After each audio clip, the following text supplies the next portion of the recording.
Hallelujah. ನಮ್ಮ ಕರ್ತನಾದ ಯೇಸು ಕ್ರಿಸ್ತನ ನಾಮದಲ್ಲಿ ನಿಮ್ಮೆಲ್ಲರಿಗೂ ಶುಭಗಳು. Good morning. ದೇವರ ಮಹಾಕೃಪೆಯಿಂದ ಈ ವೀಕೆಂಡ್ಗೆ ನಾವು ಬಂದಿದ್ದೇವೆ ನೋಡಿ.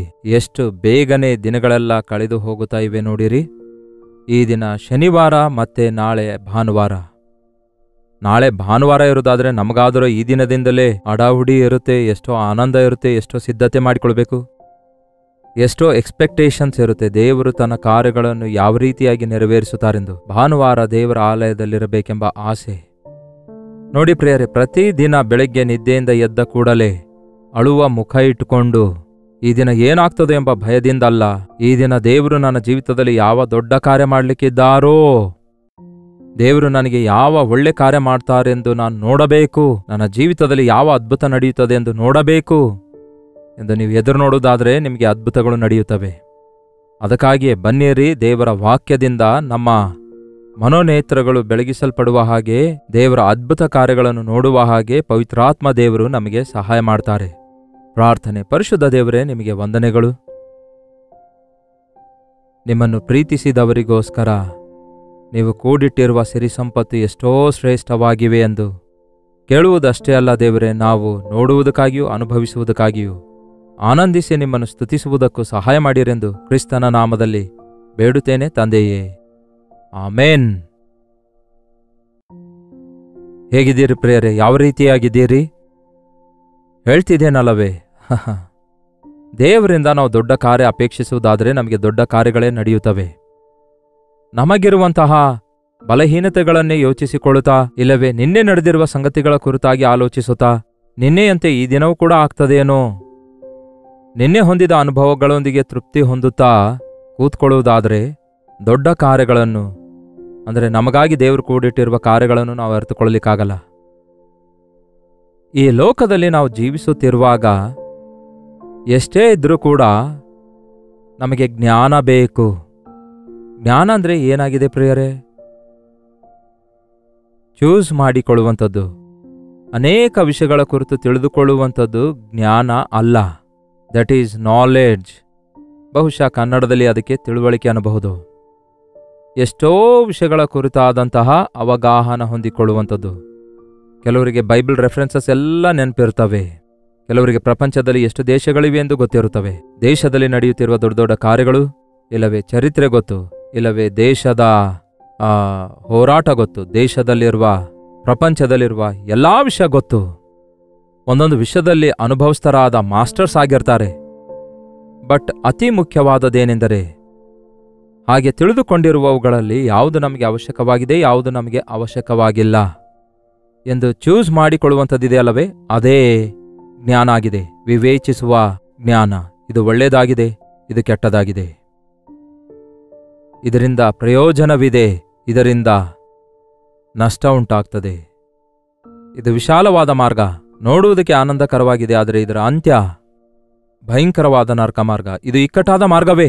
ಆರಂಭದಲ್ಲಿ ಕಷ್ಟವಿದೆ, ಆದರೆ ಇದರಲ್ಲಿ ಹಾದು ಹೋಗುವಾಗ ಪರಲೋಕ ರಾಜ್ಯಕ್ಕೆ, ಮತ್ತಷ್ಟು ದೊಡ್ಡ ದೇಶಕ್ಕೆ, ಅಂದರೆ ದೊಡ್ಡ ರಾಜ್ಯಕ್ಕೆ ದೇವರು ನಮ್ಮನ್ನು ಸೇರಿಸ್ತಾರೆ ಎಂಬ ಜ್ಞಾನವುಳ್ಳವರಾಗಿರಬೇಕು.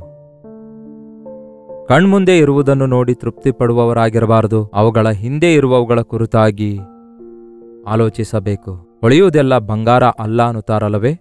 ನಾವು ಅನೇಕ ಸಾರಿ ಮೋಸ ಹೋಗ್ತಿದ್ದೇವೆ ಜ್ಞಾನ ಇಲ್ಲದಕ್ಕಾಗಿ. ಅನೇಕ ವಿಷಯಗಳಲ್ಲಿ ಮೋಸ ಹೋಗ್ತಿದ್ದೇವೆ. ನಮಗೆ ಜ್ಞಾನ ಇಲ್ಲದಕ್ಕಾಗಿಯೇ ನಮ್ಮ ಕೈಗೆ ಎಷ್ಟೇ ಸಂಪಾದನೆ ಬಂದರೂ ಕೂಡ ಬರೀ ಸಾಲ ಉಳ್ಕೊಳ್ತಿದೆ ಹೊರತು ಉಳಿತಾಯ ಆಗ್ತಿಲ್ಲ. ನಮಗೆ ಜ್ಞಾನ ಇಲ್ಲದಕ್ಕಾಗಿ ನಾವು ಮಾತಾಡುವ ಮಾತಿನ ನಿಮಿತ್ತ ಸಹವಾಸವನ್ನು, ಪ್ರೀತಿಯನ್ನು ಸಂಪಾದಿಸುವುದರ ಬದಲಿಗೆ ಕಳೆದುಕೊಳ್ತಿದ್ದೇವೆ. ಜ್ಞಾನ ಇಲ್ಲದಿರುವುದಾದರೆ ಈ ಲೋಕದಲ್ಲಿ ಬುದ್ಧಿಹೀನತೆಯನ್ನು ಹೊಂದಿಕೊಳ್ಳಬೇಕಾಗತ್ತೆ. ಅಂಥವರು ತಮ್ಮ ಜೀವಿತದಲ್ಲಿ ಅಧೋಗತಿಗೆ ಸೇರಿಬಿಡ್ತಾರೆ. ಜ್ಞಾನ ಬೇಕು. ಜ್ಞಾನ ಎಲ್ಲಿ ದೊರಕುತ್ತದೆ? ಅಮೆರಿಕಕ್ಕೆ ಹೋಗಿ ಮಾಸ್ಟರ್ಸ್ ಡಿಗ್ರಿ ಮಾಡಿದ್ರೆ ಸಿಗುತ್ತದೋ? ಮತ್ತೊಂದು ದೇಶಕ್ಕೆ ಹೋಗಿ ಅಲ್ಲಿ ಅನ್ವೇಷಣೆ ಮಾಡಿದ್ರೆ ದೊರಕುತ್ತದೋ? ಇಲ್ಲವೇ ನಮ್ಮ ಹಳೇ ವೇದಗಳೆಲ್ಲ ಓದಿದ್ರೆ ಜ್ಞಾನ ಬರುತ್ತದೋ? ಪುಸ್ತಕಗಳ ಜ್ಞಾನ ಅಲ್ಲ ಪ್ರಿಯರೇ. It's not book knowledge. ಕೇವಲ ಥಿಯಾಲಜಿ ಅಲ್ಲ. ದೇವರ ಕುರಿತಾಗಿ ಬಹಳ ತಿಳಿದುಕೊಂಡಿದ್ದೇವೆ, ಥಿಯಾಲಜಿ ಓದಿದ್ದೇವೆ, ಎಂದು ಅನೇಕರು ಹೇಳ್ತಿರ್ತಾರೆ. ನೋಡಿರಿ, ದೇವರ ಕುರಿತು ತಿಳಿದುಕೊಳ್ಳುವುದು ಬೇರೆ, ದೇವರನ್ನು ತಿಳಿದುಕೊಳ್ಳುವುದು ಮುಖ್ಯ. ಒಂದು ಶಕ್ತಿಯ ಕುರಿತು ನೀವು ಎಷ್ಟೇ ಪುಸ್ತಕ ಓದಿದರೂ ಕೂಡ ಆ ಶಕ್ತಿಯನ್ನು ಅನುಭವಿಸಿದಾಗಲೇ ಅದರ ಶ್ರೇಷ್ಠತೆಯನ್ನು ನೀವು ಗ್ರಹಿಸಿಕೊಳ್ಳಲು ಸಾಧ್ಯವಾಗುತ್ತೆ, ಅದರ ನಿಜ ಸ್ವರೂಪವನ್ನು ನೀವು ತಿಳಿದುಕೊಳ್ಳಲು ಸಾಧ್ಯವಾಗುತ್ತೆ. ಬೆಳಗ್ಗೆ ಎದ್ದಂದಿನಿಂದ ರಾತ್ರಿ ಮಲಗುವವರೆಗೂ ನಮಗೆ ಜ್ಞಾನ ಬೇಕು. ಪೂರ್ವಕಾಲದಲ್ಲಿ ಹೇಳ್ತಾ ಇದ್ರು, ಓದುವವನಿಗಿಂತಲೂ ಓದದೇ ಇರುವವನು ಉತ್ತಮನೆಂದು. ಅದನ್ನು ಈಗ ಹೇಳಿದ್ರೆ ಯಾರಿಗೂ ಅರ್ಥ ಆಗದೇ ಇರಬಹುದು. ವಾಷಿಂಗ್ ಮಷಿನ್ ಬಂದಿದ್ದರಿಂದ ಕೆಲಸಗಾರರು ಕಡಿಮೆಯಾಗಿದ್ದಾರೆ, ನಾವೇ ವಾಶ್ ಮಾಡಿಕೊಳ್ತಿದ್ದೇವೆ. ಪೂರ್ವಕಾಲದಲ್ಲಿ ಹಳ್ಳಿ ಊರುಗಳಲ್ಲಿ ಧೋಬಿ ಅವರು ಇರ್ತಾ ಇದ್ರು. ಊರಿಗೆ ಒಬ್ರೋ ಇಬ್ರೋ ಇರ್ತಾ ಇದ್ರು. ಅವರು ಬೆಳಗ್ಗೆ ಮನೆ ಮನೆಗೆ ಬಂದು ಬಟ್ಟೆಗಳನ್ನೆಲ್ಲ ಒಟ್ಟುಗೂಡಿಸಿಕೊಂಡು ಊರ್ ಹೊರಗಡೆ ಹೋಗಿ ಅಲ್ಲಿ ಯಾವುದೋ ಕೆರೆಯಲ್ಲಿಯೋ ಕೊಳದಲ್ಲಿಯೋ ವಾಶ್ ಮಾಡಿ ಅವುಗಳನ್ನು ಚೆನ್ನಾಗಿ ಒಣಗಿಸಿ ಆಮೇಲೆ ಆ ಬಟ್ಟೆಗಳನ್ನೆಲ್ಲ ಚೆನ್ನಾಗಿ ಇಸ್ತಿರಿ ಮಾಡಿ ಆ ಬಟ್ಟೆಗಳನ್ನೆಲ್ಲ ಸಾಯಂಕಾಲ ಅನ್ನೋಷ್ಟೊತ್ತಿಗೆ ಅವರವರ ಮನೆಗೆ ತಂದು ಅವರವರ ಬಟ್ಟೆಗಳನ್ನು ಒಪ್ಪಿಸಿಕೊಡ್ತಿದ್ರು. ಹಾಗೆ ಒಂದು ಮನೆಗೆ ಬಟ್ಟೆ ತಂದು ಕೊಡುವಾಗ ಮನೆಯ ಯಜಮಾನಳೋ ಮನೆ ಒಡತಿಯೋ ಇರುವಾಗ ಅವರು ಎಷ್ಟು ಪ್ಯಾಂಟ್ಗಳು, ಎಷ್ಟು ಅಂಗಿಗಳು, ಎಷ್ಟು ಬಟ್ಟೆಗಳು ಎಂಬುದಾಗಿ ಒಂದು ಲಿಸ್ಟ್ ಬರೆದು ಕೊಡ್ತಾ ಇದ್ರು. ಸಾಯಂಕಾಲ ಬಂದಾಗ ಲಿಸ್ಟ್ ಪ್ರಕಾರ ಇವೆಯೋ ಇಲ್ಲವೋ ಎಂದು ಚೆಕ್ ಮಾಡಿಕೊಳ್ತಿದ್ರು. ಬಟ್ ಈ ಧೋಬಿಯವನು ಏನ್ ಮಾಡ್ತಾ ಇದ್ದ, ಎಲ್ಲವನ್ನು ತೆಗೆದುಕೊಂಡು ಹೋಗಿ ಅವನು ಬರ್ಕೊಳ್ಳಲ್ಲ ಲಿಸ್ಟ್, ಎಲ್ಲ ತಕೊಂಡು ಹೋಗಿ ಎಲ್ಲ ಒಂದೇ ಸಾರಿ ನೆನೆಸಿಬಿಡ್ತಾನೆ, ವಾಶ್ ಮಾಡ್ತಾನೆ, ಒಣಗಿಸ್ತಾನೆ. ಸಾಯಂಕಾಲ ಅವರವರ ಬಟ್ಟೆ ತಂದು ಅವರಿಗೆ ಕೊಡ್ತಾನೆ. ಹೇಗೆ?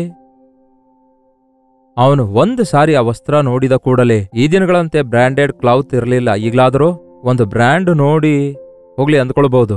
ಆದ್ರೆ ಆ ಕಾಲದಲ್ಲಿ ಎಲ್ಲವೂ ಒಂದೇ ತರ ಇರ್ತಾ ಇದ್ವು, ಒಂದೇ ರೀತಿ ಬೆಡ್ಶೀಟ್ ಇರ್ತಾ ಇದ್ವು, ಒಂದೇ ರೀತಿ ವಸ್ತ್ರ ಇರ್ತಾ ಇದ್ವು. ಆದರೆ ಯಾರದ್ದು ಯಾವ ರೀತಿಯಾಗಿ ಯಾವ ಬಣ್ಣ ಉಳ್ಳದಾಗಿದೆ ಎಂದು ಒಂದು ಸಾರಿ ನೋಡಿದ್ರೆ ಅದನ್ನೇ ಜ್ಞಾಪಕದಲ್ಲಿ ಇಟ್ಕೊಳ್ತಾ ಇದ್ದ. ಅದೇ ಜ್ಞಾನ. ನಿಮಗಿದೆಯಾ ಅಂತಹ ಜ್ಞಾನ? ಜ್ಞಾನ ಇಲ್ಲದಕ್ಕಾಗಿಯೇ ಮನೆಯಲ್ಲಿ ಜಗಳ ಬರ್ತಿವೆ, ಜ್ಞಾನ ಇಲ್ಲದಕ್ಕಾಗಿಯೇ ನಮಗೆ ಸಮಸ್ಯೆಗಳು ಬರ್ತಿವೆ, ಜ್ಞಾನ ಇಲ್ಲದಕ್ಕಾಗಿಯೇ ನಾವು ದರಿದ್ರತೆಗೆ ಹೋಗ್ತಿದ್ದೇವೆ, ಜ್ಞಾನ ಇಲ್ಲದಕ್ಕಾಗಿಯೇ ನಾವು ಮೂರ್ಖತನದ ಕೆಲಸ ಮಾಡಿ ಅದರೊಳಗಡೆ ಸಿಕ್ಕಾಕೊಳ್ತಿದ್ದೇವೆ. ಬೈಬಲ್ ಅದಕ್ಕಾಗಿಯೇ ಹೇಳ್ತದೆ, ಯಾವನಿಗಾದರೂ ಜ್ಞಾನದ ಕೊರತೆ ಇರುವುದಾದರೆ, 1ನೇ ಅಧ್ಯಾಯ 5ನೇ ವಚನ ಹೇಳುತ್ತೆ, ನಿಮ್ಮಲ್ಲಿ ಯಾವನಿಗಾದರೂ ಜ್ಞಾನದ ಕೊರತೆ ಇರುವುದಾದರೆ ಅವನು ದೇವರಿಗೆ ಬೇಡಿಕೊಳ್ಳಲಿ, ಆಗ ಅದು ಅವನಿಗೆ ಅನುಗ್ರಹಿಸಲ್ಪಡುವುದು. ಜ್ಞಾನ ನನಗಿಲ್ಲ ಅಂತ ಅಂದುಕೊಳ್ತಾ ಕೂತ್ಕೊಂಡ್ರೆ ನಡೆಯುವುದಿಲ್ಲ. ಜ್ಞಾನ ಇಲ್ಲದಿರುವಾಗ ಪುಸ್ತಕ ಓದೆಂದು ಹೇಳಲಿಲ್ಲ, ಇತರ ದೇಶಕ್ಕೆ ಹೋಗಂತ ಹೇಳಿಲ್ಲ, ಏನೇನೋ ಮಾಡಂತ ಹೇಳಿಲ್ಲ, ದೇವರನ್ನು ಬೇಡಿಕೊಳ್ಳಬೇಕು.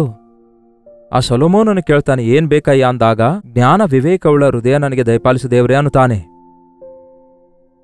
ನೀನು ಸರಿಯಾದದ್ದನ್ನೇ ಬೇಡಿಕೊಂಡಿರೋದ್ರಿಂದ ನಿನಗೆ ಐಶ್ವರ್ಯವು, ನಿನಗೆ ಹೆಸರು ಪ್ರಖ್ಯಾತಿ, ಅದರ ಜೊತೆಗೆ ಜ್ಞಾನವು ಕೊಡ್ತೇನೆ ಎಂದು ಹೇಳುತ್ತಾರೆ.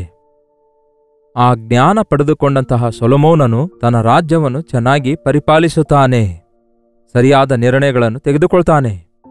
ಈ ದಿನ ದೇವರ ಜ್ಞಾನಕ್ಕೋಸ್ಕರ ನಾವು ಬೇಡಿಕೊಳ್ಳದೆ ಮನುಷ್ಯರ ಜ್ಞಾನಕ್ಕೋಸ್ಕರ, ಮನುಷ್ಯರ ಸಲಹೆಗಳಿಗೋಸ್ಕರ, ಮನುಷ್ಯರ ಅನುಭವಗಳನ್ನು ಹಿಡಿದುಕೊಂಡು ಜೋತಾಡುವುದಾದರೆ ಯಾವ ಪ್ರಯೋಜನವಿರಲ್ಲ. ಬೈಬಲ್ ಹೇಳ್ತದೆ, ಜ್ಞಾನವುಳ್ಳ ಸ್ತ್ರೀ ತನ್ನ ಮನೆಯನ್ನು ಕಟ್ಟಿಕೊಳ್ಳುವಳು. ಪ್ರತಿಯೊಬ್ಬ ಸ್ತ್ರೀ ವಿವಾಹವಾದ ನಂತರ ಜ್ಞಾನವುಳ್ಳವಳಾಗಿರುವುದಾದರೆ ತನ್ನ ಕುಟುಂಬವನ್ನು ಕಟ್ಟಿಕೊಳ್ಳುತ್ತಾಳೆ. ಮನೆ ಕಟ್ಟಿದಳು ಅಂದ್ರೆ ಇಟಿಗೆಯಿಂದ ಕಟ್ಟಿದ ಮನೆಯಲ್ಲ. House and home. ಹೌಸ್ ಅಂದರೆ ಇಟಿಗೆಯಿಂದ ಕಟ್ಟುವಂತಹ ಬಿಲ್ಡಿಂಗ್ ಆಗಿದೆ. ಬಿಲ್ಡಿಂಗೋ ಬಂಗ್ಲವೋ ಗುಡಿಸಿಲೋ ಏನೋ ಒಂದು. ಬಟ್ ಗೃಹ ಅಂದ್ರೆ ಹೋಮ್. ಗೃಹ ಅಂದ್ರೆ ಒಂದು ಮನೆಯಲ್ಲಿರುವ ಎಲ್ಲಾ ವ್ಯಕ್ತಿಗಳು, ಗಂಡ ಹೆಂಡತಿ ಮಕ್ಕಳು. ಪೂರ್ವಕಾಲದಲ್ಲಾದರೂ ತಂದೆ ತಾಯಿ ಅತ್ತೆ ಮಾವ ಎಲ್ಲರೂ ಒಟ್ಟಿಗೆ ಇರ್ತಾ ಇದ್ರು, ಅಣ್ಣ ತಮ್ಮ ಅಕ್ಕ ತಂಗಿ ಎಲ್ಲರೂ ಒಟ್ಟಿಗೆ ಇರ್ತಿದ್ರು. ಹೋಮ್ ಎಲ್ಲರ ಮಧ್ಯದಲ್ಲಿ ಒಂದು ಯೂನಿಟಿ ತರುವುದಕ್ಕಾಗಿ ಯಾರಿಗೆ ಯಾವುದು ಅವಶ್ಯಕವಾಗಿದೆಯೋ, ಯಾರ ವಿಷಯದಲ್ಲಿ ಹೇಗೆ ಪ್ರವರ್ತಿಸಬೇಕೋ, ಯಾರೊಂದಿಗೆ ಯಾವ ರೀತಿ ಮಾತಾಡಬೇಕೆಂದು ಅರಿತುಕೊಂಡವಳೇ ಜ್ಞಾನವುಳ್ಳ ಸ್ತ್ರೀಯಾಗಿರೋದ್ರಿಂದ ಅವಳು ಎಲ್ಲರ ಅನುಬಂಧವನ್ನು, ಎಲ್ಲರ ಪ್ರೀತಿಯನ್ನು ಸಂಪಾದಿಸಿಕೊಳ್ತಾಳೆ, ಎಲ್ಲರಿಗೂ ಐಕ್ಯಪಡಿಸುತ್ತಾಳೆ. ಜ್ಞಾನವುಳ್ಳ ಸ್ತ್ರೀ ತನ್ನ ಮನೆಯನ್ನು ಕಟ್ಟಿಕೊಳ್ಳುವಳು, ಮೂಡುವಳು ತನ್ನ ಸ್ವಂತ ಕೈಯಾರೆ ತನ್ನ ಮನೆ ಕೆಡವಿ ಹಾಕುವಳು ಎಂದು ಕೂಡ ಬೈಬಲ್ ಹೇಳ್ತದೆ. ಜ್ಞಾನಯುಕ್ತವಾದ ಮಾತುಗಳು, ಸಮಯೋಚಿತವಾದ ಮಾತುಗಳು, ಅವು ಎಷ್ಟೋ ಮನೋಹರವಾಗಿರ್ತವೆ, ಎಷ್ಟೋ ಒಳ್ಳೆಯದನ್ನು ಮಾಡ್ತವೆ. ಒಂದು ಅನವಶ್ಯಕವಾದ ಮಾತು, ಅಜ್ಞಾನದ ಮಾತು, ರೂಡ್ ಟಾಕ್, ಕಠಿಣವಾದ ಮಾತು ಅನೇಕರೊಂದಿಗಿರುವ ಬಾಂಧವ್ಯವನ್ನು ಕಡಿದು ಬಿಡುತ್ತದೆ. ಪುರುಷರಿಗೂ ಕೂಡ ಜ್ಞಾನ ಬೇಕಾಗುತ್ತದೆ. ಪುರುಷರೇ, ನಿಮ್ಮ ಹೆಂಡತಿ ಬಲಹೀನಳಾಗಿದ್ದಾಳೆ ಎಂದು ನೀವು ತಿಳಿದುಕೊಂಡು ಜ್ಞಾನವುಳ್ಳವರಾಗಿ ಅವರೊಂದಿಗೆ ಸಂಸಾರ ಮಾಡಿರಿ. ಪುರುಷರು ಜ್ಞಾನದಿಂದ ಸಂಸಾರ ಮಾಡಬೇಕು. ಬಲಹೀನರು ಅಂದಾಗ ಹೆಂಡತಿಯರೇನು ಬಲಹೀನರಲ್ಲ, ಅವರಲ್ಲಿರುವ ಬಲಹೀನತೆ ಏನೆಂದರೆ ತಕ್ಷಣ ನಂಬುವುದು, ಹೆಚ್ಚಾಗಿ ಪ್ರೀತಿಸುವುದು, ಹೆಚ್ಚಾಗಿ ಆಶಿಸುವುದು, ಹೆಚ್ಚಾಗಿ ಮತ್ತೊಬ್ಬರ ಮನೆಯ ಮೇಲೆ ಅಂದರೆ ಗಂಡನ ಮೇಲೆ, ತಂದೆ ತಾಯಿಗಳ ಮೇಲೆ ಆಧಾರಗೊಳ್ಳುವಂಥದ್ದಾಗಿದೆ. ಆದ್ದರಿಂದ ತಾಳಿಕೊಳ್ಳಲಿಕ್ಕಾಗಲ್ಲ ಕೆಲವೊಂದು ಕಠಿಣವಾದ ಮಾತುಗಳು, ಪರಿಸ್ಥಿತಿಗಳು. ಆದ್ದರಿಂದ ಆ ಸಂದರ್ಭದಲ್ಲಿ ಜ್ಞಾನವುಳ್ಳವರಾಗಿ ಹೆಂಡತಿಯರಿಗೆ ನಿಷ್ಠೂರರನ್ನಾಗಿ ಮಾಡದೆ ಜ್ಞಾನದಿಂದ ಅವರೊಂದಿಗೆ ಸಂಸಾರ ಮಾಡಬೇಕೆಂದು ಬೈಬಲ್ ಹೇಳ್ತದೆ. ಕುಟುಂಬಗಳು ಈ ದಿನ ಒಡೆದು ಹೋಗ್ತಿವೆ, ವಿಫಲವಾಗ್ತಿವೆ. ಕಾರಣ ಏನೆಂದರೆ ಜ್ಞಾನ ಇಲ್ಲದಕ್ಕಾಗಿಯೇ. ಜ್ಞಾನವುಳ್ಳ ಮಗನು ತನ್ನ ತಂದೆಗೆ ಸಂತೋಷ ಪಡಿಸುವನು. ಈ ದಿನ ಎಷ್ಟೋ ಜನ ಮಕ್ಕಳು ತಮ್ಮ ತಂದೆ ತಾಯಿಗಳ ಹೃದಯವನ್ನು ಒಡೆದು ಹಾಕ್ತಿದ್ದಾರೆ. ಜ್ಞಾನವನ್ನು ಹೊಂದಿದಂಥವನು, ದೇವರ ಜ್ಞಾನವನ್ನು ಹೊಂದಿದಂಥವನು ಕೃತಜ್ಞತೆಯುಳ್ಳವರಾಗಿರುತ್ತಾರೆ. ನನ್ನನ್ನು ಹೆತ್ತಂತಹ ನನ್ನ ಸ್ವಂತ ತಂದೆ ತಾಯಿಗಳು ಶ್ರಮೆ ಪಡ್ತಿದ್ದಾರೆಂದು ಗುರುತಿಸಿ ಆ ತಂದೆ ತಾಯಿಗಳ ಮಾತನ್ನು ಕೇಳುವವರಾಗಿರ್ತಾರೆ.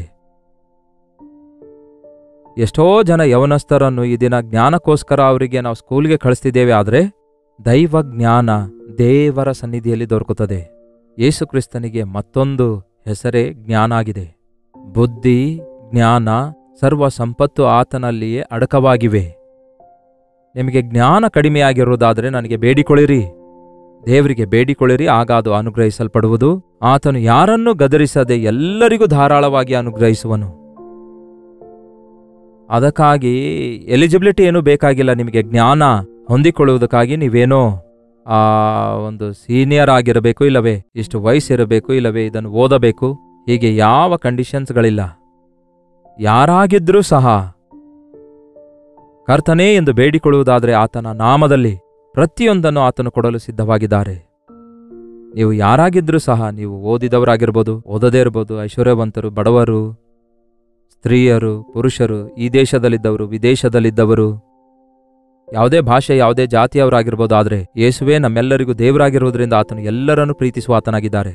ಆತನಿಗೆ ಬೇಡಿಕೊಂಡವರೆಲ್ಲರಿಗೆ ಬೇಡ ಅನ್ನದೆ ಅದನ್ನೆಲ್ಲ ಅನುಗ್ರಹಿಸುವ ಆತನಾಗಿದ್ದಾರೆ. ಅದನ್ನು ಧಾರಾಳವಾಗಿ ದಯಪಾಲಿಸ್ತಾರೆ. ಮತ್ತೆ ಏನೋ ಅದನ್ನು ರ್ಯಾಷನ್ ಹಾಗೆ ನಿಮಗಿಷ್ಟೇ ಅಂತ ಅಲ್ಲ. ನೀವು ಬೇಡಿಕೊಂಡಷ್ಟು, ನಿಮ್ಮ ಹೃದಯ ತೆರೆದಿದ್ದಷ್ಟು, ನೀವು ಎಷ್ಟರ ಮಟ್ಟಿಗೆ ಆತನಿಗೆ ಒಪ್ಪಿಸಿಕೊಡ್ತೀರೋ ಅಷ್ಟೊಂದು ಆತನು ನಿಮ್ಮನ್ನು ತುಂಬಿಸುತ್ತಾನೆ. ನಿಮ್ಮನ್ನು ನೀವು ಎಷ್ಟೊಂದು ಖಾಲಿ ಮಾಡಿಕೊಳ್ತೀರೋ ಅಷ್ಟೊಂದು ಆತನು ತನ್ನ ಜ್ಞಾನದಿಂದ, ತನ್ನ ಪ್ರೀತಿಯಿಂದ ನಿಮ್ಮನ್ನು ತುಂಬಿಸುತ್ತಾರೆ. ದೇವರಿಗೆ ಬೇಡಿಕೊಳ್ಳಿರಿ. ಪ್ರಾರ್ಥನೆ ಅಂದ್ರೇನೆ ದೇವರಿಗೆ ಬೇಡಿಕೊಳ್ಳೋದು. ಬೇಡಿಕೊಳ್ಳೋದೇ ಪ್ರಾರ್ಥನೆಯ ಒಂದು ಭಾಗ. ನನ್ನ ನಾಮದಲ್ಲಿ ನೀವೇನೇ ಬೇಡಿಕೊಂಡರೂ ಕೊಡುತ್ತೇನೆಂದು ದೇವರು ಹೇಳಿದ್ದಾರೆ. ಈ ಸಂಪಾದನೆ ಸಾಕಷ್ಟು ಬಳಸಿ ಉಳಿತಾಯ ಮಾಡುವ ಜ್ಞಾನ ನನಗೆ ದಯಪಾಲಿಸಿರಿ ದೇವ್ರೆ. ಇಂಥ ಇಂಟರ್ವ್ಯೂವಿಗೆ ಹೋಗ್ತಿದ್ದೇನೆ, ಅಲ್ಲಿ ಹೇಗೆ ಉತ್ತರಿಸಬೇಕೆಂದು ನನಗೆ ಜ್ಞಾನ ದಯಪಾಲಿಸಿರಿ ದೇವ್ರೆ. ಇಂಥ ಪರೀಕ್ಷೆ ಬರೆಯಲು ಎಕ್ಸಾಮ್ಗೆ ಹೋಗ್ತಾ ಇದ್ದೇನೆ ದೇವ್ರೆ, ನನಗೆ ಜ್ಞಾನ ದಯಪಾಲಿಸಿರಿ. ಬಹಳಷ್ಟು ಜನ ಯವನಸ್ಥರು ಈ ದಿನ ಎಕ್ಸಾಮ್ಸ್ನಲ್ಲಿ ಫೇಲ್ ಆಗಲು ಕಾರಣ ಅವರು ಬಹಳ ಚೆನ್ನಾಗಿ ಓದುತ್ತಾರೆ, ಆದರೆ ಆ ಎಕ್ಸಾಮ್ನಲ್ಲಿ ಕೇಳಿದ ಪ್ರಶ್ನೆಗಳನ್ನು ಅರ್ಥ ಮಾಡಿಕೊಳ್ಳದೆ ಆ ಪ್ರಶ್ನೆ ನೋಡಿದ ಕೂಡಲೇ ಗಾಬರಿಗೊಂಡು ಆ ಪ್ರಶ್ನೆಗೆ ಬೇರೆ ಉತ್ತರ ಬರೆಯುವುದು, ಇಲ್ಲವೇ ಅದು ನನಗೆ ಗೊತ್ತಿಲ್ಲ ಎಂದು ಸುಮ್ಮನೆ ಇರೋದು, ಅದರ ನಿಮಿತ್ತ ಫೇಲ್ ಆಗುವುದನ್ನು ನೋಡ್ತೇವೆ. ದೇವರು ಜ್ಞಾನ ಕೊಟ್ಟಾಗ ನೀವು ಬರೆಯುವ ಸಬ್ಜೆಕ್ಟ್ ಏನಾಗಿದೆ ಎಂದು ನಿಮಗೆ ಗೊತ್ತಾಗ್ತದೆ. ಅಲ್ಲಿ ನಿಮಗೆ ಕೇಳಿರುವ ಪ್ರಶ್ನೆ ಏನೆಂಬುದಾಗಿ ನೀವು ಚೆನ್ನಾಗಿ ಅರ್ಥ ಮಾಡಿಕೊಳ್ತೀರಿ. ಅದಕ್ಕೆ ದೇವರ ನಾಮ ಅರಿತಂಥವರು, ದೇವರ ಜ್ಞಾನಕ್ಕಾಗಿ ಕೋರಿಕೊಂಡವರು ಉನ್ನತವಾದ ಶ್ರೇಣಿಯಲ್ಲಿ ಉತ್ತೀರ್ಣರಾಗುತ್ತಾರೆ. ಜ್ಞಾನ ಕಡಿಮೆಯಾಗಿರುವುದಾದರೆ ನನಗೆ ಬೇಡಿಕೊಳ್ಳಿರಿ. ನಮ್ಮಲ್ಲಿ ಪ್ರತಿಯೊಬ್ಬರೂ ಜ್ಞಾನದ ಕೊರತೆ ಇದೆ ಎಂಬ ವಿಷಯವನ್ನು ಗ್ರಹಿಸಿಕೊಳ್ಳಬೇಕು ಪ್ರಿಯರೇ. ನನಗೆ ಎಲ್ಲವೂ ಗೊತ್ತು ಎಂಬುದಾಗಿ ಯಾವಾಗ ನೀವು ಒಂದು ಪರಿಮಿತಿ ಇಟ್ಕೊಳ್ತೀರೋ, ಹೌದಲ್ಲವೇ? ನಿಮಗೆ ಗೊತ್ತಿರೋದೇ ಜ್ಞಾನ ಅಂದ್ಕೊಳ್ಳೋದಾದರೆ, ನೀವು ತಿಳ್ಕೊಂಡಿರೋದೇ ಸಮಸ್ತ ಅಂದುಕೊಳ್ಳೋದಾದರೆ ಅದಕ್ಕಿಂತಲೂ ದೊಡ್ಡ ಅಜ್ಞಾನ ಮತ್ಯಾವುದಿಲ್ಲ. ಜ್ಞಾನ ಯಾವಾಗಲೂ ಕೂಡ ಮೇಲಿನಿಂದ ಬರುವಂಥದ್ದಾಗಿದೆ, ಪವಿತ್ರವಾದದಾಗಿದೆ, ಶುದ್ಧವಾದದಾಗಿದೆ. ಅದು ಮೇಲಿಂದ ಮೇಲೆ ನಮಗೆ ಈ ದಿನಮಾನಗಳಲ್ಲಿ ಸೆಲ್ಫೋನ್ ಇದೆಯಲ್ಲವೇ, ಅದರಲ್ಲಿ ಅಪ್ಡೇಟ್ಸ್ ಬರ್ತವೆ. ಅದೇ ರೀತಿ ದೇವರ ಜ್ಞಾನ ಆಯಾ ಪರಿಸ್ಥಿತಿಗಳಿಗೆ ತಕ್ಕಂತೆ, ಆಯಾ ಸೀಸನ್ಗೆ ತಕ್ಕಂತೆ, ಆಯಾ ಸ್ಥಿತಿಗಳಿಗೆ ತಕ್ಕಂತೆ, ಆಯಾ ಜನರೇಷನ್ಸ್ಗಳಿಗೆ ತಕ್ಕಂತೆ ಮೇಲಿಂದ ಮೇಲೆ ದೇವರು ತನ್ನ ಜ್ಞಾನದಿಂದ ನಮ್ಮನ್ನು ಆಯಾ ಪರಿಸ್ಥಿತಿಗಳನ್ನು ಅರ್ಥ ಮಾಡಿಕೊಳ್ಳಲು, ಆಯಾ ಪರಿಸ್ಥಿತಿಗಳಲ್ಲಿ ಎಚ್ಚರವಾಗಿದ್ದು ನಡೆದುಕೊಳ್ಳುವ ಹಾಗೆ, ಜಾಗರೂಕರಾಗಿರುವ ಹಾಗೆ, ಶ್ರೇಷ್ಠವಾದಗಳನ್ನು ಆರಿಸಿಕೊಳ್ಳುವ ಹಾಗೆ ಸಹಾಯಕರವಾಗಿರುತ್ತೆ. ಹಾಗಾಗಿ ಈ ಭಯಂಕರವಾದ ಲೋಕದಲ್ಲಿ ಎಲ್ಲವೂ ಒಂದೇ ರೀತಿಯಾಗಿವೆ ಪ್ರೇರೆ. ಯಾವುದು ನಿಜವಾದದ್ದು, ಯಾವುದು ನಿಜವಲ್ಲ, ಯಾವುದು ನಿಜವಾದ ಬೋಧನೆ, ಯಾವುದು ನಿಜವಾದದಲ್ಲ, ಯಾರು ಎಂಥ ಕುತಂತ್ರ ಮಾಡ್ತಿದ್ದಾರೆ, ಯಾರು ಒಳ್ಳೆಯದನ್ನು ಮಾಡ್ತಿದ್ದಾರೆ ಹಾಗೂ ಯಾರು ಯಾವ ರೀತಿಯಾಗಿದ್ದಾರೋ, ಯಾರು ನಮ್ಮ ವಿಷಯದಲ್ಲಿ ಹೇಗೆ ಪ್ರವರ್ತಿಸ್ತಿದ್ದಾರೆ ಎನ್ನುವುದು ಅದು ನಟನೆಯೋ ಯಥಾರ್ಥತೆಯೋ ಎಂಬುದನ್ನು ತಿಳಿದುಕೊಳ್ಳಲಾರದ ಪರಿಸ್ಥಿತಿಯಲ್ಲಿ ಅನೇಕರು ಅನೇಕ ವಿಷಯಗಳಲ್ಲಿ ಮೋಸ ಹೋಗ್ತಿದ್ದಾರೆ. ಜ್ಞಾನ ಉಳ್ಳಂಥವರು ಕೇಡಿನೊಳಗೆ ಬೀಳಲ್ಲ. ಜ್ಞಾನ ಉಳ್ಳಂಥವರು ಆಶೀರ್ವದಿಸಲ್ಪಡ್ತಾರೆ. ಜ್ಞಾನ ಉಳ್ಳಂಥವರು ದೇವರ ಅದ್ಭುತ ಕಾರ್ಯಗಳನ್ನು ತಮ್ಮ ಜೀವಿತದಲ್ಲಿ ನೋಡುತ್ತಾರೆ. ಜ್ಞಾನ ಕಡಿಮೆಯಾಗಿರುವುದಾದರೆ ದೇವರಿಗೆ ಬೇಡಿಕೊಳ್ಳಿರಿ, ಆದರೆ ಯಾವತ್ತೂ ಕೂಡ ಸಂದೇಹ ಪಡದೆ ಬೇಡಿಕೊಳ್ಳಬೇಕು. ಏನು ದೇವರು ಕೊಟ್ಟರೆ ಕೊಡ್ಲಿ, ಇಲ್ಲವಾದರೆ ಮತ್ತೊಂದು ಆಪ್ಷನ್ ಇದೆ ಎಂದು ಹೀಗೆ ಇನ್ನೊಂದು ಆಪ್ಷನ್ ಇಟ್ಕೊಂಡು ಕೆಲವರು ಬೇಡಿಕೊಳ್ತಾರೆ. ಸುಮ್ಮನೆ ದೇವರಿಗೂ ಕೂಡ ಒಬ್ಬ ಸಲಹೆಗಾರನಾಗಿ ತೆಗೆದುಕೊಳ್ಳೋಣ ಎಂಬುದಾಗಿ ಭಾವಿಸ್ತಾರೆ. ಅದಕ್ಕೆ ಅಂಥವರಿಗೆ ಯಾವುದೇ ಒಳ್ಳೆ ಕಾರ್ಯ ಜರುಗುವುದಿಲ್ಲ. ಸಂದೇಹ ಪಡುವವನಿಗೆ ಏನು ದೊರಕುವುದಿಲ್ಲ ಎಂದು ಯೇಸು ಹೇಳಿದ್ದಾರೆ. ಅಸ್ಥಿರನಿಗೆ ಏನು ದೊರಕಲ್ಲ ಅಂದಿದ್ದಾರೆ ಯೇಸು. ದ್ವಿಮನಸ್ಸುಳ್ಳವರನ್ನು ದೇವರು ದ್ವೇಷಿಸುತ್ತೇನೆಂದು ದೇವರು ಹೇಳಿದಾರಲ್ಲವೇ? ಪೂರ್ತಿಯಾಗಿ ದೇವರ ಮೇಲೆ ನಂಬಿ ಆತನ ಮಾತಿನ ಪ್ರಕಾರ ನಡೆದುಕೊಳ್ಳಬೇಕೆಂದು ನಿರ್ಣಯಿಸಿ ಆತನ ಸನ್ನಿಧಿಯಲ್ಲಿ ಮೊಳಕಾಲೂರಿ, ದೇವರೇ ನಿಮ್ಮ ಜ್ಞಾನ ದಯಪಾಲಿಸಿರಿ. ಈ ದಿನವಿಡೀ ನಾನು ನಿಮಗೋಸ್ಕರ ಜೀವಿಸುವ ಹಾಗೆ, ತಪ್ಪಾದವುಗಳನ್ನು ಆರಿಸಿಕೊಳ್ಳದೆ ಒಳ್ಳೆಯವುಗಳನ್ನೇ ಆರಿಸಿಕೊಳ್ಳುವ ಹಾಗೆ, ಆ ಕಾರ್ಯಗಳನ್ನೇ ಜರುಗಿಸುವ ಹಾಗೆ ಪ್ರತಿ ಆಲೋಚನೆ ನಿಮ್ಮ ಸನ್ನಿಧಿಗೆ ತಂದು ಜ್ಞಾನಯುಕ್ತವಾದ ಜೀವಿತ ಜೀವಿಸಲು ನಮಗೆ ಸಹಾಯ ಮಾಡಿರಿ ಎಂದು ದೇವರಿಗೆ ಬೇಡಿಕೊಳ್ಳೋಣವೇ? ಪ್ರಾರ್ಥನೆ. ಪರಿಶುದ್ಧ ದೇವರೇ, ಪ್ರೀತಿಯುಳ್ಳ ತಂದೆಯೇ, ನಿಜವೇ ದೇವರೇ, ಈ ಅಂತ್ಯಕಾಲದಲ್ಲಿ ಮನುಷ್ಯರು ಅಜ್ಞಾನರಾಗಿದ್ದಾರೆ. ಅಜ್ಞಾನಿಗಳ ಹಾಗೆ ಸಮಯವನ್ನು ಸುಮ್ಮನೆ ಕಳ್ಕೊಳ್ಳದೆ ಸಮಯವನ್ನು ಜ್ಞಾನಿಗಳಂತೆ ಸದುಪಯೋಗ ಮಾಡಿಕೊಳ್ಳಲು ಸಹಾಯ ಮಾಡಿರಿ. ದುಷ್ಟತ್ವವನ್ನು ಬಿಟ್ಟು ಬಿಡುವುದಕ್ಕಾಗಿಯೂ ನೀತಿಯನ್ನು ಪ್ರೀತಿಸುವುದಕ್ಕೂ ಸಹಾಯ ಮಾಡಿರಿ. ಮೇಲಿನಿಂದಿಳಿದು ಬರುವ ಜ್ಞಾನವೇ ನಮಗೆ ಅವಶ್ಯಕವಾದದೆಂದು ಅದು ಬೇರೆ ಎಲ್ಲೂ ದೊರಕುವುದಿಲ್ಲ, ಆದರೆ ಯೇಸುವಿನ ಸನ್ನಿಧಿಯಲ್ಲಿಯೇ ನಮಗೆ ದೊರಕುತ್ತದೆ ಎಂಬ ನಂಬಿಕೆ ನಮಗೆ ದಯಪಾಲಿಸಿರಿ. ಕುಟುಂಬ ವಿಷಯದಲ್ಲಿ ಹಿಂಜರಿಯುವಂಥವರು, ಕುಟುಂಬ ಕಟ್ಟಿಕೊಳ್ಳಲಿಕ್ಕಾಗದೆ ಒದ್ದಾಡುವಂಥವರು, ಪರೀಕ್ಷೆ ಬರೆಯಲಿಕ್ಕಾಗದೆ ನಿರುತ್ಸಾಹ ಪಡುವಂಥವರು, ಓದಲಾರದೆ ಸುಮ್ಮನೆ ಮುಂದೆ ಸಾಗುವಂಥವರು, ತಪ್ಪಾದ ನಿರ್ಣಯಗಳನ್ನು ಮಾಡಿ ನಷ್ಟ ಹೋಗುವಂಥವರು, ಕುಗ್ಗಿ ಹೋಗಿ ಏನು ಮಾಡ್ಲಿಕ್ಕಾಗ್ತಾ ಇಲ್ವಲ್ಲ ಎಂಬುದಾಗಿ ದಿಗಿಲು ಪಡುವಂಥವರು ಈ ದಿನ ದೇವರೇ ನನಗೆ ಜ್ಞಾನ ದಯಪಾಲಿಸಿರಿ ಎಂಬುದಾಗಿ ನಿಮ್ಮ ಸನ್ನಿಧಿಯಲ್ಲಿ ಮೊರೆ ಇಡುತ್ತಿರುವಾಗ, ಯಾರ್ಯಾರು ಯಾವ ಸ್ಥಳದಿಂದ ಯಾವ ಮೊರೆಯನ್ನು ನಿಮಗೆ ಸಲ್ಲಿಸುತ್ತಾ ಇದ್ದಾರೋ ಅವರಿಗೆ ನಿಮ್ಮ ಉತ್ತರವನ್ನು ದಯಪಾಲಿಸಿರಿ. ಯಾರ್ಯಾರಿಗೆ ಜ್ಞಾನವು ಯಾವ ವಿಷಯದಲ್ಲಿ ಬೇಕಾಗಿದೆಯೋ ಅದನ್ನು ಧಾರಾಳವಾಗಿ ಕೊಡುವ ದೇವರೇ, ನಿಮ್ಮ ಆತ್ಮವನ್ನು ನಮ್ಮ ಮೇಲೆ ಸುರಿಯ ಮಾಡಿ ನಿಮ್ಮ ನಾಮ ಮಹಿಮೆಪಡಿಸುವ ಜೀವಿತ ನಾವೆಲ್ಲರೂ ಜೀವಿಸಲು ಸಹಾಯ ಮಾಡಿರಿ ಎಂದು ಕ್ರಿಸ್ತನ ನಾಮದಲ್ಲಿ ಬೇಡುತ್ತೇನೆ ತಂದೆಯೇ, ಆಮೇನ್. ನಮ್ಮ ತಂದೆಯಾದ ದೇವರ ಪ್ರೀತಿಯು, ಮಗನಾಗಿರುವ ಕ್ರಿಸ್ತನ ಕೃಪೆಯು, ಆದರಣೆಕರ್ತನಾದ ಪವಿತ್ರಾತ್ಮನ ಸಹವಾಸವು ಕೂಡಿ ಬಂದಿರುವ ನಮ್ಮೆಲ್ಲರ ಸಂಗಡ ಇಂದಿಗೂ ಸದಾ ಕಾಲಕ್ಕೂ ನೆಲೆಯಾಗಿರಲಿ. ಆಮೇನ್. ನಿಮ್ಮ ಪ್ರಾರ್ಥನಾ ಮನವಿಗಳನ್ನು 8939731313 ನಂಬರ್ಗೆ, ನೀವು ಇತರ ದೇಶದಿಂದ ವೀಕ್ಷಿಸುವುದಾದರೆ ಕೊಡಲ್ಪಟ್ಟಂತಹ ಇದೇ ನಂಬರಿಗೆ ಒಂದು ಟೆಕ್ಸ್ಟ್ ಆಗಲಿ ವಾಯ್ಸ್ ಮೆಸೇಜ್ ಮುಖಾಂತರ ವಾಟ್ಸಪ್ ಕಳಿಸಿಕೊಡಿರಿ. ನಿಮ್ಮ ಪಕ್ಷದಲ್ಲಿ ಪ್ರಾರ್ಥಿಸ್ತಿದ್ದೇವೆ, ನೀವು ಕೂಡ ಪ್ರಾರ್ಥಿಸಿರಿ. ತಪ್ಪದೆ ದೇವರು ನಮ್ಮ ಪ್ರಾರ್ಥನೆಗೆ ಉತ್ತರ ಕೊಡ್ತಾರೆ. Doctor Jaipal Kannada YouTube channel subscribe ಮಾಡಿಕೊಳ್ಳದಿದ್ದರೆ ಹಿಂದೆ ಸಬ್ಸ್ಕ್ರೈಬ್ ಮಾಡಿಕೊಳ್ಳಿ. ನಿಮ್ಮ ಹೆಸರು ಊರು ಲೈವ್ ಚಾಟ್ನಲ್ಲಿ ಬಂದು ಟೈಪ್ ಮಾಡುವುದನ್ನು ಮರೆಯಬೇಡಿ. ಇತರರಿಗೂ ಶೇರ್ ಮಾಡಿರಿ. ದೇವರ ಮಹಾಕೃಪೆಯಿಂದ ಕಳೆದ 20 ವರ್ಷಗಳಿಂದ ಟೆಲಿವಿಷನ್ ಪ್ರೋಗ್ರಾಮ್ಸ್ ಪ್ರಸಾರ ಮಾಡ್ತಿದ್ದೇವೆ, ಕಂಟಿನ್ಯೂ ಮಾಡ್ತಿದ್ದೇವೆ. ತೆಲುಗು, ತಮಿಳ್, ಹಿಂದಿ, ಮಲಯಾಳಂ, ಬೆಂಗಾಲಿ, ಒರಿಯಾ ಭಾಷೆಗಳಲ್ಲಿ ಪ್ರಸಾರವಾಗುತ್ತಿರುವ ಈ 6 ಭಾಷೆಗಳಲ್ಲಿ ಪ್ರಸಾರವಾಗುವ ಈ ಟಿವಿ ಕಾರ್ಯಕ್ರಮ ಅನೇಕರಿಗೆ ಆಶೀರ್ವಾದಕರವಾಗಿರುವಂತೆ ಪ್ರಾರ್ಥಿಸಿರಿ. ಇದರ ಕುರಿತಾದ ಇನ್ನೂ ಹೆಚ್ಚಿನ ವಿವರ ನಿಮಗೆ ಬೇಕಾಗುವುದಾದರೆ www.jaipal.org ಎಂಬ ವೆಬ್ಸೈಟ್ ಸಂಧಿಸಿರಿ. ಅಷ್ಟು ಮಾತ್ರವಲ್ಲ, ಈ ಟಿವಿ ಸೇವೆ ಎಷ್ಟೋ ಭಾರವುಳ್ಳದಾಗಿದೆ. ನೀವು ಕೂಡ ಈ ಸೇವೆಯಲ್ಲಿ ಪಾಲುಗಾರರಾಗಿ ನಿಮ್ಮ ಕಾಣಿಕೆಗಳನ್ನು ಕಳಿಸಲು ಇಚ್ಛಿಸುವುದಾದರೆ ಈಗೋ ನಿಮಗೋಸ್ಕರ ಆ ಬ್ಯಾಂಕ್ ಅಕೌಂಟ್ ನಂಬರ್ ಕೊಡಲಾಗ್ತಿದೆ. ಇಲ್ಲವೇ ವೆಬ್ಸೈಟ್ಗೆ ಹೋಗಿ ಡೀಟೇಲ್ಸ್ ತಿಳಿದುಕೊಳ್ಳಬಹುದು. ಇಲ್ಲವೇ ಈಗಾಗಲೇ ಹೇಳಿದಂತಹ ಒಂದು ನಂಬರಿಗೆ ಒಂದು ಕರೆ ಮಾಡುವುದಾದರೆ ನಿಮಗೆ ವಿವರಗಳು ತಿಳಿಸಲಾಗುತ್ತದೆ. ದೇವರು ನಮಗೆ ಕೊಡುವ ಆಶೀರ್ವಾದಗಳಲ್ಲಿ ನೀವು ಪಾಲು ಹೊಂದುವಂತೆ ನೀವು ಕೂಡ ಈ ಸೇವೆಯಲ್ಲಿ ಪಾಲುಗಾರರಾಗಬೇಕೆಂದು ನಿಮಗೋಸ್ಕರ ನಾವು ಪ್ರಾರ್ಥಿಸುತ್ತಿದ್ದೇವೆ. ನಮಗೋಸ್ಕರ ನೀವು ಪ್ರಾರ್ಥಿಸಿರಿ. ಕರ್ತನ ಚಿತ್ತವಿರುವುದಾದರೆ ಮತ್ತೆ ನಾಳೆ ಇದೇ ಅನುದಿನದ ಧ್ಯಾನ ಎಂಬ ಕಾರ್ಯಕ್ರಮದಲ್ಲಿ ನಾಳೆ ಭೇಟಿಯಾಗೋಣ. ಅಲ್ಲಿವರೆಗೂ ದೇವರ ಮಹಾಕೃಪೆ ನಿಮ್ಮೆಲ್ಲರೊಂದಿಗಿರಲಿ.